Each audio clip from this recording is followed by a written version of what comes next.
Hello दोस्तों, नमस्कार। GK Educare point में आपका स्वागत है। दोस्तों, आज हम लोग भारतीय संविधान से एक टॉपिक पढ़ेंगे। टॉपिक है आयोग व परिषदें। चलिए, इनसे जुड़े हुए जो ऑब्जेक्टिव प्रश्न दिए गए हैं लूसेंट की बुक में, उन सभी प्रश्नों को एक एक करके देखते हैं। तो चलिए शुरू करते हैं।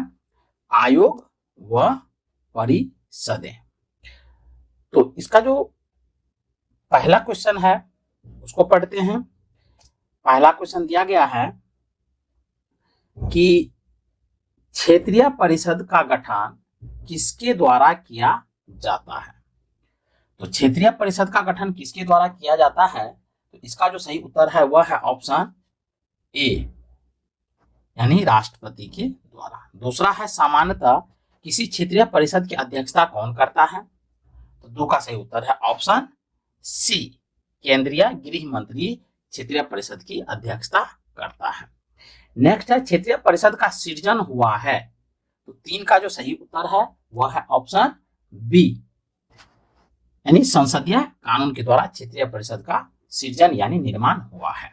नेक्स्ट है क्षेत्रीय परिषदें यानी जोनल काउंसिल, तो चार का सही उत्तर है ऑप्शन बी, परामर्श दात्री इकाइयां हैं। नेक्स्ट है क्षेत्रीय परिषद के गठन के संबंध में किस वर्ष प्रावधान किया गया, तो पांच का जो सही उत्तर है वह है ऑप्शन सी, यानी 1956 ईस्वी में। नेक्स्ट है राज्य पुनर्गठन अधिनियम 1956 के भाग 3 के जरिए कितनी आंचलिक परिषदें स्थापित की गई थी, तो 6 का जो सही उत्तर है वह है ऑप्शन डी, यानी 5 आंचलिक परिषदें स्थापित की गई थी। चलिए नेक्स्ट आगे बढ़ते हैं। नेक्स्ट है कि वर्तमान समय में भारत में कितने क्षेत्रीय परिषदें कार्यरत हैं, तो 7 का जो सही उत्तर है वह है ऑप्शन बी, यानी 5 क्षेत्रीय परिषदें कार्यरत है वर्तमान में। नेक्स्ट है क्वेश्चन नंबर 8। क्वेश्चन नंबर 8 में क्षेत्रीय परिषदें हैं और उनके मुख्यालय दी गई है। तो चलिए 8 का जो सही उत्तर है वह है ऑप्शन ए।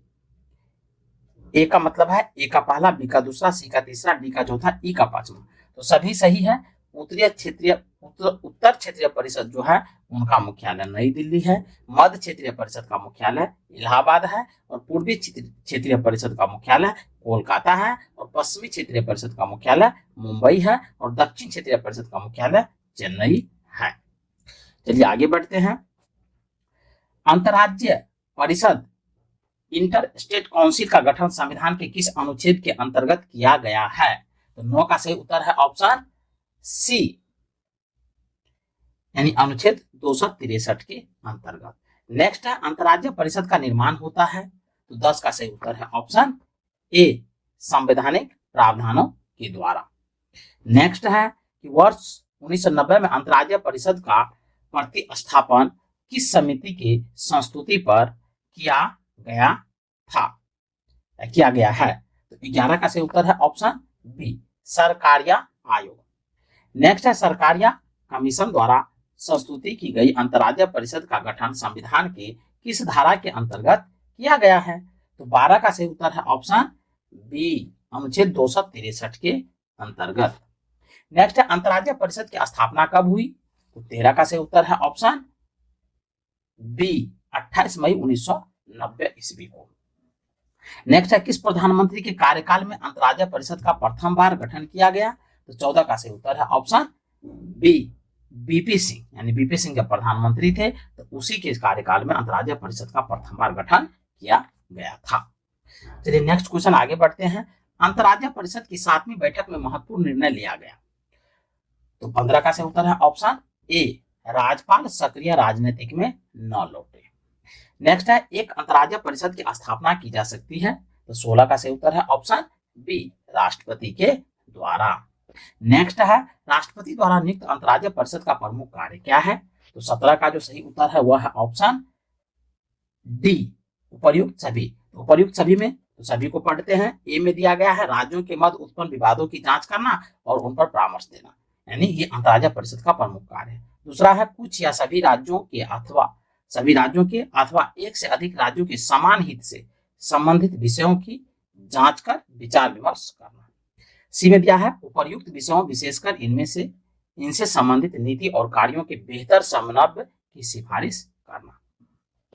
तो आगे बढ़ते हैं क्वेश्चन नंबर 18, योजना आयोग की स्थापना किस वर्ष की गई थी? तो 18 का सही उत्तर है ऑप्शन ए 1950 में।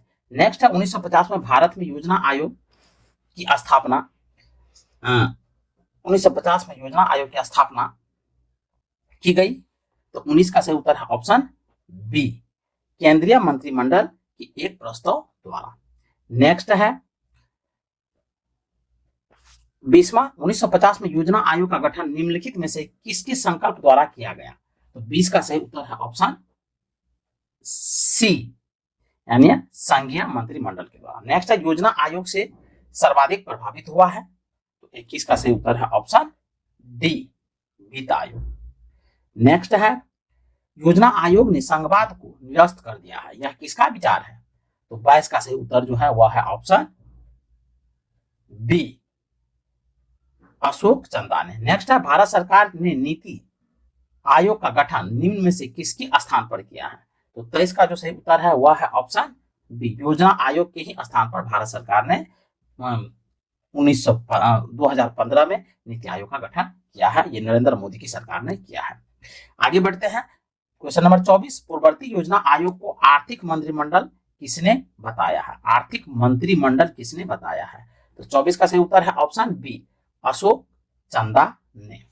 नेक्स्ट है पूर्ववर्ती योजना आयोग का गठन निम्नलिखित में से किसकी अनुशंसा से हुआ था? तो 25 का सही उत्तर है ऑप्शन 25 का सही उत्तर है ऑप्शन सी, योजना सलाहकार बोर्ड।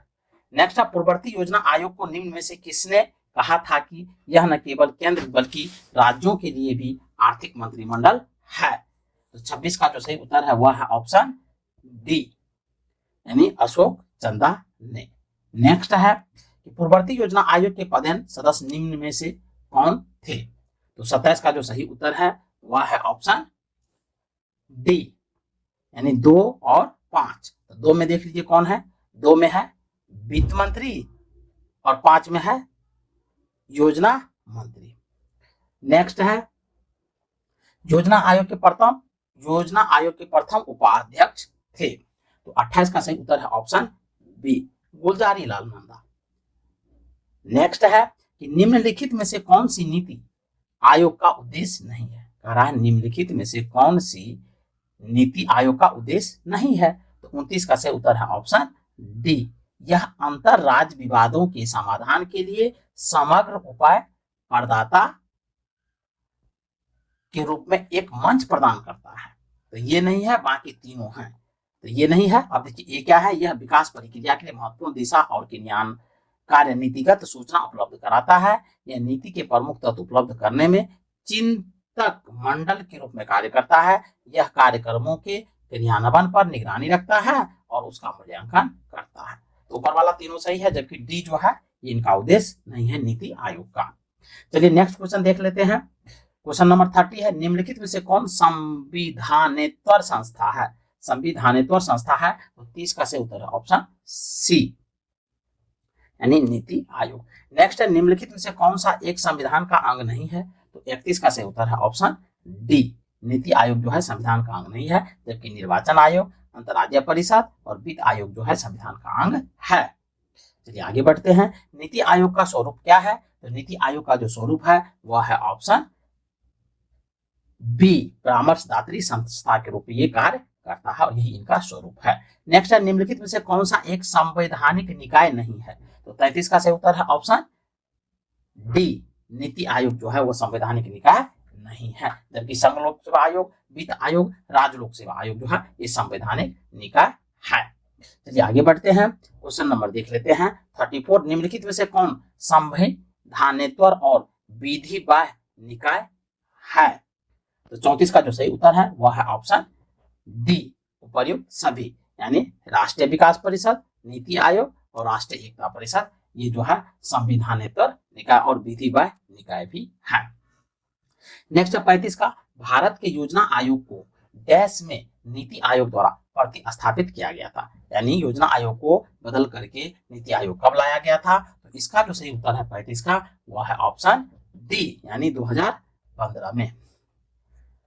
चलिए आगे बढ़ते हैं। नीति आयोग का अध्यक्ष होता है, तो 36 का सही उत्तर है ऑप्शन ए प्रधानमंत्री। योजना आयोग का भी अध्यक्ष प्रधानमंत्री ही होता था और योजना आयोग का ही स्थान नीति आयोग ने लिया, तो नीति आयोग का अध्यक्ष भी प्रधानमंत्री ही होते हैं। नेक्स्ट है कि नीति आयोग का पदेन सभापति कौन होता है, तो 37 का सही उत्तर है ऑप्शन बी पदेन सभापति। जो अध्यक्ष होता है उसे ही पदेन सभापति कहते हैं, तो ये प्रधानमंत्री होते हैं। नेक्स्ट है भारत के नीति आयोग के संबंध में निम्नलिखित में से कौन सा कथन सही है, तो 38 का जो सही उत्तर है वह है option D. Option D, Bharat के नीति आयोग के संबंध में जो कथन सही है तो डी उपर्युक्त सभी। तो पहला है नीति आयोग का संविधान में कोई उल्लेख नहीं है, बिल्कुल सही है। दूसरा बी में दिया है कि इसका उपाध्यक्ष एवं सदस्यों के लिए कोई निश्चित कार्यकाल नहीं होता है, ये भी सही है। और इसके सदस्य के लिए कोई निश्चित योग्यता निर्धारित नहीं है। चलिए ये सही है। चलिए आगे बढ़ते हैं। क्वेश्चन नंबर 39 देख लेते हैं। नीति आयोग के उपाध्यक्ष को भारत सरकार के सरकारी वरीयता क्रम में महत्व का दर्जा दिया गया है, तो 39 का सही उत्तर है ऑप्शन ए भारत सरकार के कैबिनेट मंत्री के समान दर्जा दिया गया है। आगे है नीति आयोग के विषय में निम्नलिखित में से कौन सा एक सही नहीं है, तो नीति आयोग के विषय में निम्नलिखित में से कौन सा एक सही नहीं है, तो 40 का जो सही उत्तर है वह है ऑप्शन बी। इसमें एक पूर्णकालिक अध्यक्ष होता है, ये सही नहीं है, बाकी सभी सही है। इसका गठन योजना आयोग के स्थान पर किया गया, बिल्कुल सही है। इसका गठन जनवरी 2015 में किया गया, ये भी सही है। यह सरकारी संघवाद के सिद्धांत पर आधारित है, बिल्कुल सही है। चलिए आगे बढ़ते हैं। 41वां क्वेश्चन देख लेते हैं। निम्नलिखित में से कौन सा एक संवैधानिक संस्था है, 41 का सही उत्तर है ऑप्शन बी नीति आयोग जो है वो संवैधानिक संस्था है। आगे बढ़ते हैं। निम्नलिखित में से कौन सर्वोच्च मंत्रिमंडल के नाम से जाना जाता है, तो 42 का सही उत्तर है ऑप्शन डी राष्ट्रीय विकास परिषद जो है ये सर्वोच्च मंत्रिमंडल के नाम से जाना जाता है। नेक्स्ट है राष्ट्रीय विकास परिषद का अध्यक्ष कौन होता है, तो 43 का सही उत्तर है ऑप्शन ए प्रधानमंत्री ही इसका अध्यक्ष होता है। नेक्स्ट है कि प्रधानमंत्री, यूनियन कैबिनेट मंत्री, मुख्यमंत्री एवं मंत्री परिषद सभी सदस्य होते हैं, तो ये जो है सभी सदस्य होते हैं। 44 का सही उत्तर है ऑप्शन बी राष्ट्रीय विकास परिषद के सदस्य होते हैं ये सभी लोग। आगे हैं कि राष्ट्रीय विकास परिषद के सदस्य निम्न में से कौन होते हैं, तो 45 का सही उत्तर है ऑप्शन डी उपर्युक्त सभी, यानी संघीय मंत्रिमंडल के सभी सदस्य, राज्यों के मुख्यमंत्री और केंद्र शासित प्रदेशों के प्रशासक। चलिए नेक्स्ट आगे बढ़ते हैं। भारत में राज्यों के बीच सहयोग और सफलता प्राप्त करने के लिए निम्नलिखित संस्थाओं में से कौन सी संविधानेतर और विधितर संस्था या संस्थाएं हैं, तो 46 का जो सही उत्तर है वह है ऑप्शन डी केवल 4। केवल 4 का मतलब है यहाँ अंतरराज्य परिषद, जबकि राष्ट्रीय विकास परिषद, आंचलिक परिषद और राज्यपाल सम्मेलन ये सभी जो है विधितर संस्थाएं नहीं है। तो चलिए इसका सही उत्तर है केवल 4, यानी अंतरराज्य परिषद जो है वो संविधानेतर और विधितर संस्था या संस्थाएं हैं। चलिए क्वेश्चन नंबर 47 को देख लेते हैं। क्वेश्चन नंबर 47 है राष्ट्रीय विकास परिषद के सदस्य नहीं होते हैं, तो राष्ट्रीय विकास परिषद के सदस्य नहीं होते हैं, तो 47 का सही उत्तर है ऑप्शन ए राज्यों के राज्यपाल। नेक्स्ट है राष्ट्रीय विकास परिषद का उद्देश्य है, तो 48 का सही उत्तर है ऑप्शन ए पंचवर्षीय योजनाओं का निर्धारण व उन्हें सुनिश्चित करना। आगे बढ़ते हैं। वित्त आयोग क्या है, तो वित्त आयोग क्या है, तो 49 का सही उत्तर है ऑप्शन डी। 49 का सही उत्तर है ऑप्शन डी वित्त आयोग क्या है, तो पंचवार्षिक निकाय है। नेक्स्ट संविधान के अनुच्छेद 280 में वर्णित वित्त आयोग का निर्माण करता है, तो 50 का सही उत्तर है ऑप्शन बी यानी भारत का राष्ट्रपति। नेक्स्ट है वित्त आयोग के अध्यक्ष की नियुक्ति कौन करता है, तो वित्त आयोग के अध्यक्ष की जो नियुक्ति करता है 51 का सही उत्तर है ऑप्शन ए राष्ट्रपति करता है। नेक्स्ट है वित्त आयोग का गठन किसकी कितनी अवधि के लिए होता है, तो 52 का सही उत्तर है ऑप्शन सी 5 वर्षों के लिए होता है। वित्त आयोग का जो कार्यकाल होता है वो 5 वर्ष का ही होता है। नेक्स्ट है भारतीय संविधान के अनुसार निम्नलिखित में से क्या संवैधानिक निकाय या संस्था है, तो 53 का जो सही उत्तर है वह है ऑप्शन ए वित्त आयोग। नेक्स्ट है भारत में वित्त आयोग का प्रमुख कार्य है, तो 54 का सही उत्तर है ऑप्शन ए केंद्र और राज्यों के बीच राजस्व का वितरण करना। नेक्स्ट है केंद्र और केंद्र और राज्यों में राजस्व के वितरण में सबसे महत्वपूर्ण भूमिका निम्नलिखित में से कौन निभाता है? तो 55 का सही उत्तर है ऑप्शन बी। 55 का सही उत्तर है ऑप्शन बी, वित्त आयोग। नेक्स्ट, राज्यों की सहायता अनुदान राजस्व आवंटित होता है। तो 56 का सही उत्तर है ऑप्शन सी, वित्त आयोग द्वारा। नेक्स्ट है, समानता 5 वर्ष बाद वित्त आयोग की स्थापना की जाती है। तो समानता 5 वर्षों के बाद वित्त आयोग की स्थापना की जाती है। तो 57 का सही उत्तर है ऑप्शन डी, यानी केंद्रीय अनुदान और संघ के राजस्व में राज्यों का अंश निर्धारित करने के लिए। नेक्स्ट है, राज्यों के कर भाग को निर्धारित करने का अधिकार किसके पास है? तो 58 का सही उत्तर है ऑप्शन डी, वित्त आयोग के पास है।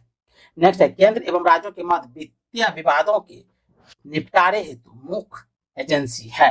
तो 59 का सही उत्तर है 59 का डी, वित्त आयोग, वित्त आयोग। नेक्स्ट, भारत में संघीय वित्त संबंध रखता है। तो 60 का सही उत्तर है ऑप्शन बी, राज्यों एवं केंद्रों के बीच वित्त से। चलिए आगे बढ़ते हैं। भारत में राष्ट्रपति को विशिष्ट केंद्र राज्य राजकोष से संबंधों के बारे में सुझाव किसके द्वारा दिया जाता है? तो 61 का सही उत्तर है ऑप्शन डी, वित्त आयोग के द्वारा। नेक्स्ट, संघ और राज्यों के मध्य वित्तीय संसाधनों के वितरण के संबंध में सलाह देने के लिए राष्ट्रपति निम्न में से किसकी नियुक्ति 5 वर्षों के लिए करते हैं? तो 62 का सही उत्तर है ऑप्शन बी, वित्त आयोग। नेक्स्ट है, कौन सा प्राधिकरण भारत की समेकित निधि में से राज्यों को राजस्व का सहायता अनुदान देने वाले सिद्धांतों की अनुशंसा करता है? तो 63 का सही उत्तर है ऑप्शन डी, वित्त आयोग।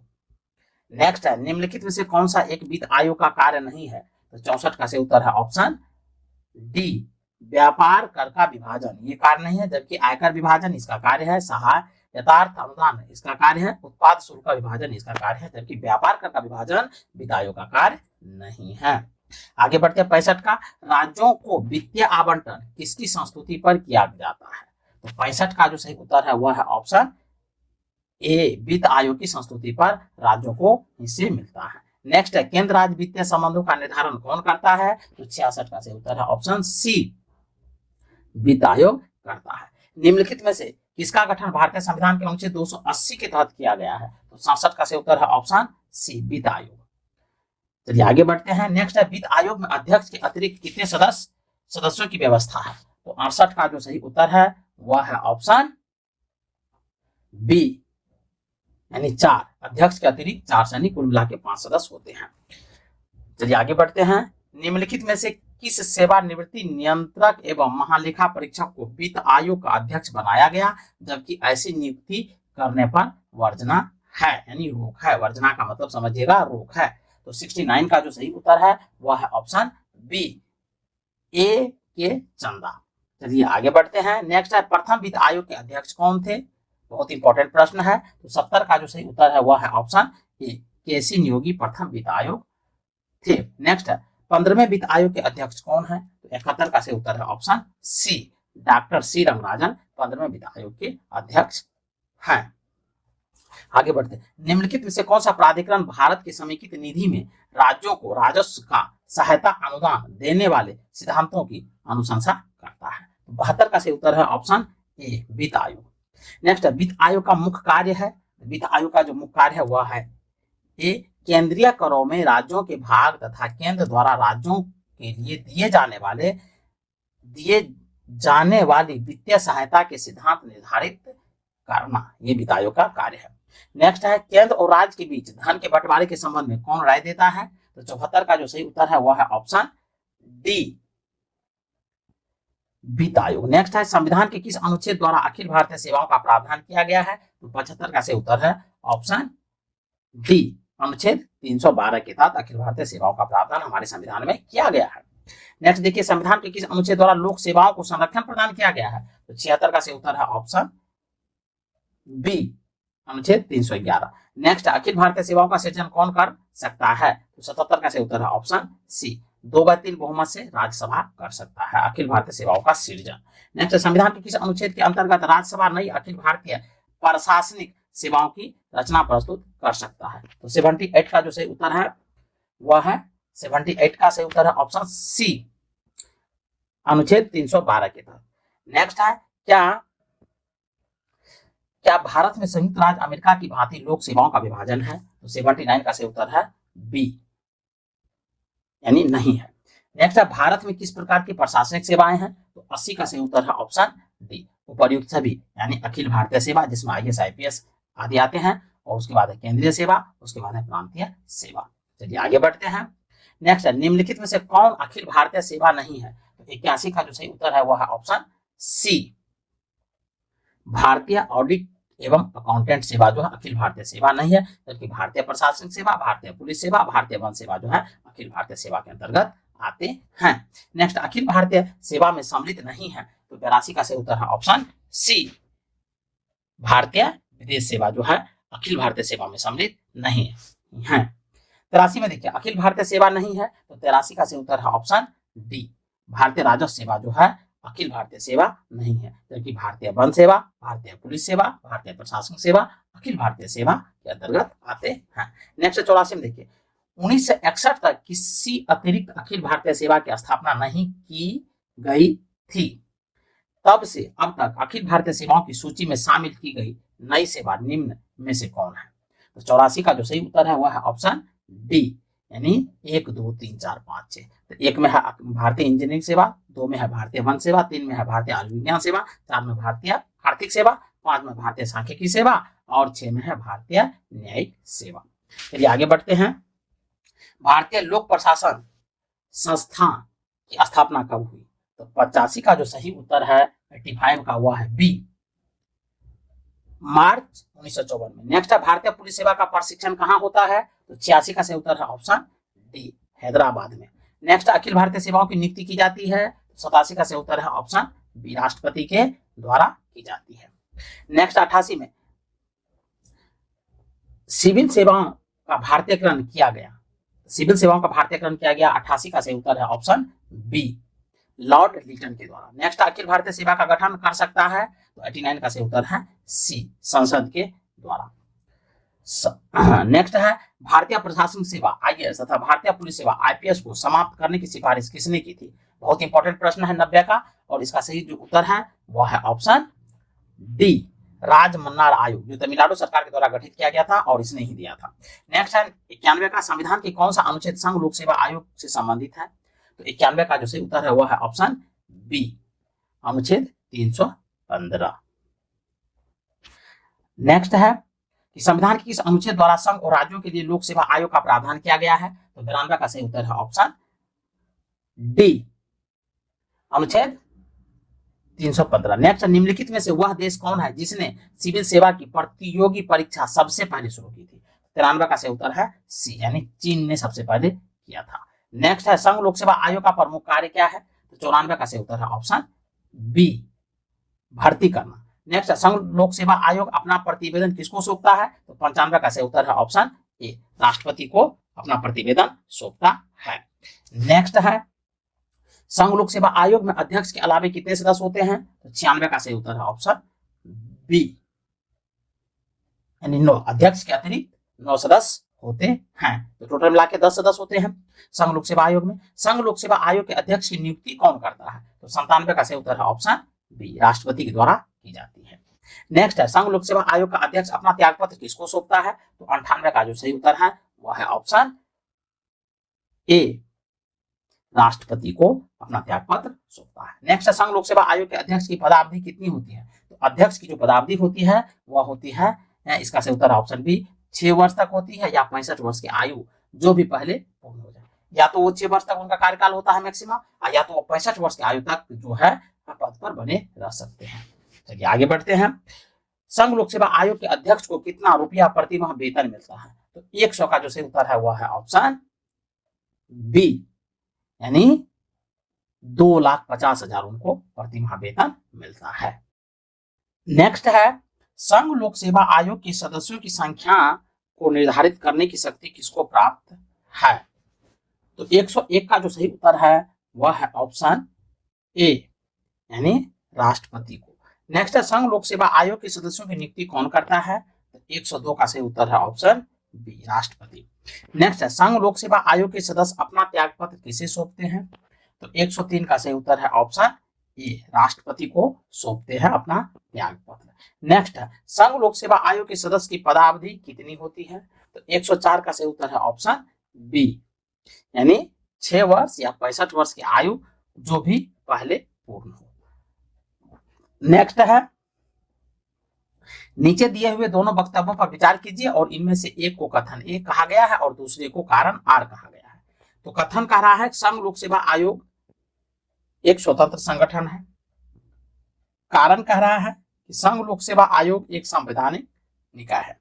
तो 105 का जो सही उत्तर है वह है ऑप्शन डी, यानी ए जो है गलत है जबकि आर सही है। तो यहां संघ लोक सेवा आयोग एक स्वतंत्र संगठन है, ये गलत है, लेकिन संघ लोक सेवा आयोग एक संवैधानिक निकाय है, ये बिल्कुल सही है। चलिए नेक्स्ट क्वेश्चन को देखते हैं। 106 का, भारत सरकार अधिनियम 1919 के अधीन लोक सेवा आयोग की स्थापना कब की गई थी? तो 106 का सही उत्तर है ऑप्शन सी, 1926 ईस्वी में। नेक्स्ट है, 2 या अधिक राज्यों के लिए एक संयुक्त राज्य लोक सेवा आयोग की स्थापना की जा सकती है। तो 107 का सही उत्तर है ऑप्शन सी, ए तथा बी दोनों। ए में है यदि संबंधित राज्य इस संबंध में करार करते हैं, बी में है संसद विधि द्वारा संयुक्त राज्य लोक सेवा आयोग नियुक्त करता है, इसलिए इसका सही उत्तर होगा सी, ए तथा बी दोनों। चलिए नेक्स्ट देखते हैं, 2 या 2 से अधिक राज्यों के लिए गठित संयुक्त राज्य लोक सेवा आयोग के अध्यक्ष तथा सदस्य की नियुक्ति कौन करता है? तो 108 का जो सही उत्तर है वह है ऑप्शन बी, राष्ट्रपति करता है। नेक्स्ट है, भारत में पहली बार लोक सेवा आयोग की स्थापना जिस अधिनियम से हुई वह कौन सा था? तो 109 का सही उत्तर है option C, government of India act 1919 ईस्वी। नेक्स्ट है, भारत में संघ लोक सेवा आयोग के लिए निम्न में से कौन सही है? तो 110 का जो सही उत्तर है वह है ऑप्शन बी, यानी कह रहा है इसका राज्य लोक सेवा आयोग से कोई लेना देना नहीं है। नेक्स्ट है, निम्नलिखित में से क्या भारत में सिविल सेवाओं की एक विशेषता है? तो 111 का सही उत्तर है बी, तटस्थ एवं निष्पक्षता के रूप में इसकी एक विशेषता है। नेक्स्ट है, निम्नलिखित में से किस संवैधानिक पदाधिकारी को उनके पद से पदच्युत करने के लिए महाभियोग की प्रक्रिया का पालन आवश्यक नहीं है? तो 112 का जो सही उत्तर है वह है ऑप्शन सी, संघ लोक सेवा आयोग का अध्यक्ष। नेक्स्ट है, भारतीय संविधान में सिविल सेवाओं की कौन सी 3 श्रेणियां का प्रावधान किया गया है? तो 113 का सही उत्तर है ऑप्शन डी, अखिल भारतीय, केंद्र एवं राज्य सेवाएं। नेक्स्ट है, संयुक्त राज्य लोक सेवा आयोग के अध्यक्ष तथा सदस्यों की पदावधि होती है। तो 114 का सही उत्तर है ऑप्शन सी, यानी 6 वर्ष या 62 वर्ष की आयु जो भी पहले पूर्ण हो। नेक्स्ट है, संयुक्त राज्य लोक सेवा आयोग के अध्यक्ष तथा सदस्य अपना त्याग पत्र किसको सौंपते हैं? तो 115 का सही उत्तर है ऑप्शन ए, राष्ट्रपति को। नेक्स्ट है, संयुक्त राज्य लोक सेवा आयोग के अध्यक्ष तथा सदस्यों को साबित कदाचार एवं असमर्थता के आधार पर कौन पद मुक्त कर सकता है? तो 116 का जो सही उत्तर है वह है ऑप्शन ए, राष्ट्रपति कर सकता है। नेक्स्ट है, संविधान के अनुसार लोक सेवा आयोग की कृत सरकार के लिए है। तो 117 का सही उत्तर है ऑप्शन ए, सलाहकारी कृत है। नेक्स्ट है, राज्य लोक सेवा आयोग के सदस्यों की नियुक्ति किसके द्वारा की जाती है? तो 118 का सही उत्तर है ऑप्शन बी, राज्यपाल के द्वारा। नेक्स्ट है, राज्य लोक सेवा आयोग के अध्यक्ष की नियुक्ति कौन करता है? तो 119 का सही उत्तर है ऑप्शन डी, यानी राज्यपाल। नेक्स्ट है, राज्य लोक सेवा आयोग के अध्यक्ष तथा सदस्य अपना त्याग पत्र किसे देते हैं? तो 120 का सही उत्तर है ऑप्शन बी, राज्यपाल को। नेक्स्ट है, राज्य लोक सेवा आयोग का सदस्य सेवानिवृत्ति के पश्चात जिस नियोजन के लिए पात्र है वह नियोजन है। तो 121 का सही उत्तर है ऑप्शन ए, संघ लोक सेवा आयोग का सदस्य अथवा अध्यक्ष। नेक्स्ट, संविधान के किस संशोधन द्वारा राज्य लोक सेवा आयोग के अध्यक्ष तथा सदस्यों की आयु सीमा 60 वर्ष से बढ़ाकर 62 वर्ष कर दी गई? 122 का सही उत्तर है ऑप्शन बी, 41वें संशोधन द्वारा। नेक्स्ट, राज्य लोक सेवा आयोग के अध्यक्ष तथा सदस्यों की पदावधि होती है। तो 123 का सही उत्तर है ऑप्शन बी, 6 वर्ष या 62 वर्ष की आयु जो भी पहले पूर्ण हो। नेक्स्ट है, राज्य लोक सेवा आयोग के अध्यक्ष तथा सदस्यों की को राज्य लोक सेवा आयोग के अध्यक्ष तथा सदस्यों को साबित कदाचार तथा असमर्थता के आधार पर कौन पद मुक्त कर सकता है? तो 124 का सही उत्तर है ऑप्शन ए, यानी राष्ट्रपति कर सकता है। नेक्स्ट है, राज्य लोक सेवा आयोग के अध्यक्ष तथा सदस्य को निलंबित करने की शक्ति किसे है? तो 125 का सही उत्तर है ऑप्शन बी, यानी राज्यपाल को। नेक्स्ट है, द्वितीय प्रशासनिक सुधार आयोग 2005 ईस्वी किससे संबंधित था? तो 126 का सही उत्तर है ऑप्शन ए, उत्तम शासन के लिए सांस्थानिक व्यवस्था में सुधार से। नेक्स्ट है द्वितीय प्रशासनिक सुधार आयोग ने किन विषयों पर रिपोर्ट तैयार की है? तो 127 का सही उत्तर है ऑप्शन डी 1, 2, 3, यानी शासन में आधार नीति, 2 में स्थानीय शासन और 3 में है आतंकवाद का सामना करना। चलिए आगे बढ़ते हैं। भारत में केंद्रीय सतर्कता आयोग की स्थापना निम्नलिखित में से किसकी सिफारिश पर की गई थी? तो 128 का जो सही उत्तर है वह है ऑप्शन डी, यानी संस्थानम समिति। नेक्स्ट, निम्नलिखित में से किस एक ने लोकपाल के पद की सृजन की संस्तुति की है? तो 129 का सही उत्तर है ऑप्शन सी, प्रशासनिक सुधार आयोग। नेक्स्ट, राष्ट्रीय मानवाधिकार आयोग के अध्यक्ष और अन्य सदस्यों की नियुक्ति के लिए सिफारिश करने वाली समिति का कौन सदस्य नहीं है? तो 130 का सही उत्तर है ऑप्शन डी, राज्यसभा का सभापति। नेक्स्ट, राज्य वित्त आयोग है एक। 131 का सही उत्तर है सी, संवैधानिक संस्था। नेक्स्ट, निम्नलिखित में से कौन सा यह संवैधानिक निकाय है? तो 132 का सही उत्तर है ऑप्शन ए, केवल एक, राष्ट्रीय अनुसूचित जनजाति आयोग। नेक्स्ट, राष्ट्रीय विकास परिषद की स्थापना कब की गई? तो 133 का सही उत्तर है ऑप्शन सी, 1952 ईस्वी में। नेक्स्ट, राष्ट्रीय मानवाधिकार आयोग की स्थापना कब हुई थी? तो 134 का सही उत्तर है ऑप्शन सी, 1993 ईस्वी में। नेक्स्ट, राष्ट्रीय एकता परिषद का गठन कब किया गया था? तो 135 का सही उत्तर है सी, 1961 ईस्वी में। नेक्स्ट है, सबसे प्राचीन काल से आरंभ करते हुए आयोगों के गठन का सही अनुक्रम निम्नलिखित में से कौन सा है? बहुत इंपॉर्टेंट प्रश्न है। तो 136 का सही उत्तर है ऑप्शन बी, निर्वाचन आयोग, योजना आयोग, वित्त आयोग और निवेश आयोग। चलिए आगे बढ़ते हैं। पूर्वोत्तर परिषद का पदेन अध्यक्ष इनमें से कौन है? तो 137 का सही उत्तर जो होगा 137 का वह होगा सी, केंद्रीय गृह मंत्री, केंद्रीय गृह मंत्री। नेक्स्ट है भारत में पहली परिसीमन आयोग किस वर्ष गठित किया गया था? तो 138 का जो सही उत्तर है वह है ऑप्शन डी, 1952 में। नेक्स्ट है भारतीय संविधान का कौन सा अनुच्छेद केंद्रीय सतर्कता आयोग का वर्णन करता है? तो 139 का सही उत्तर है डी, इनमें से कोई नहीं। नेक्स्ट है केंद्रीय सूचना आयोग का गठन किस वर्ष किया गया था? तो 140 का सही उत्तर है ऑप्शन डी, 2005 ईस्वी में। नेक्स्ट है केंद्रीय सतर्कता आयोग का गठन किस वर्ष किया गया था? तो 141 का सही उत्तर है ऑप्शन ए, 1964 में। नेक्स्ट है राष्ट्रीय महिला आयोग का गठन किस वर्ष किया गया था? तो 142 का सही उत्तर है ऑप्शन ए, 1992 ईस्वी में। नेक्स्ट है राष्ट्रीय महिला आयोग के प्रथम महिला अध्यक्ष कौन थी? तो 143 का सही उत्तर है ऑप्शन बी, जयंती पटनायक।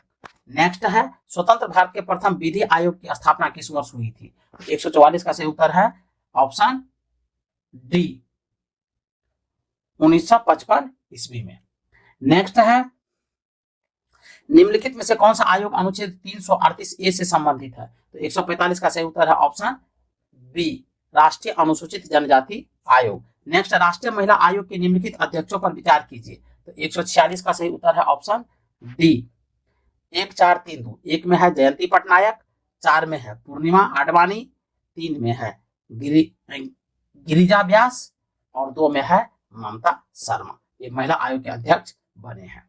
चलिए आगे बढ़ते हैं। नेक्स्ट है निम्नलिखित में से कौन सही सुमेलित नहीं है? तो कौन सही सुमेलित नहीं है? 147 का सही उत्तर है ऑप्शन बी, यानी राष्ट्रीय विकास परिषद जो 1954 दिया है ये सुमेलित नहीं है, ये गलत है। जबकि अंतर्राज्य परिषद 1990 में स्थापना हुई थी। केंद्रीय सतर्कता आयोग की स्थापना 1964 में, राष्ट्रीय मानवाधिकार आयोग की स्थापना 1993 ईस्वी में हुआ था। नेक्स्ट, निम्नलिखित में से कौन सा भारत का संवैधानिक आयोग नहीं है? तो 148 का सही उत्तर है ऑप्शन डी, राष्ट्रीय महिला आयोग। तो दोस्तों आज के लिए बस इतना ही, मिलते हैं नए वीडियो के साथ, तब तक के लिए जय हिंद।